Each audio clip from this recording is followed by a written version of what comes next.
Dans Job 5, 19, 26, le Seigneur nous assure qu'il prendra notre responsabilité. Il dit qu'il nous libérera de 7 craintes. Dans la parole de Dieu, le chiffre 7 parle de perfection. Je veux donc dire qu'il nous libérera de n'importe quel trouble, épreuve, souffrance et affliction, quelle qu'en soit l'ampleur.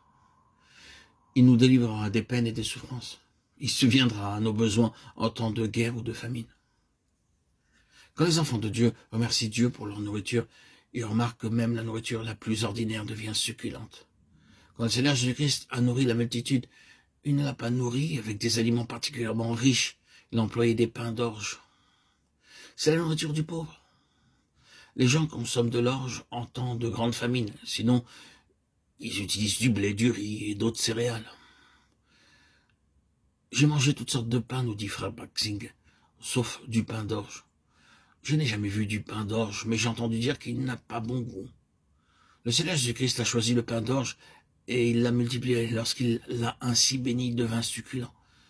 Nous savons qu'en cas de famine extrême, quand beaucoup de gens souffrent ou meurent de faim, le Seigneur bénira tout ce qu'il donnera et il le rendra plus succulent. C'est l'expérience qui nous a enseigné cela. Il nous est arrivé de nous rendre dans certains foyers où la nourriture qu'on nous présentait avait un aspect répulsif. C'est comme si l'estomac disait « n'y touche pas, n'y touche pas ». Mais le Seigneur disait « prie et mange ». Assurément, quand nous avons dit « Seigneur, bénis la nourriture », elle est devenue très très savoureuse. Dieu l'a promis et nous en avons fait l'expérience. De la même façon, les gens ont été protégés contre les bombes au temps de guerre. Job 5, 21 est notre expérience journalière. Le fléau de la langue est à la portée des amis ou des parents, des voisins et d'autres encore. Quand les hommes se mettent en colère, ils emploient des expressions qui blessent profondément. Les maris se querellent avec leurs femmes et les femmes avec leurs maris. Leurs paroles ressemblent à des armes en de tels moments.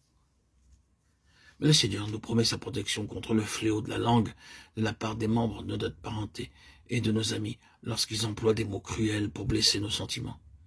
Il est difficile d'oublier les propos de quelqu'un qui nous a blessés par des paroles méchantes.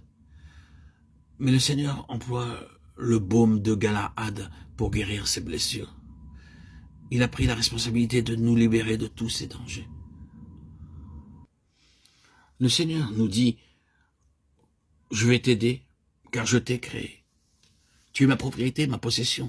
Ainsi je prends sur moi ton fardeau, toute ta responsabilité. » De même que les mères transportent avec joie leurs enfants, de même le Seigneur Jésus-Christ nous conduira en toute sécurité. Lorsque les hommes nous transportent, ils meurtrissent nos membres et nos os parce qu'ils ne savent pas trop comment s'y prendre.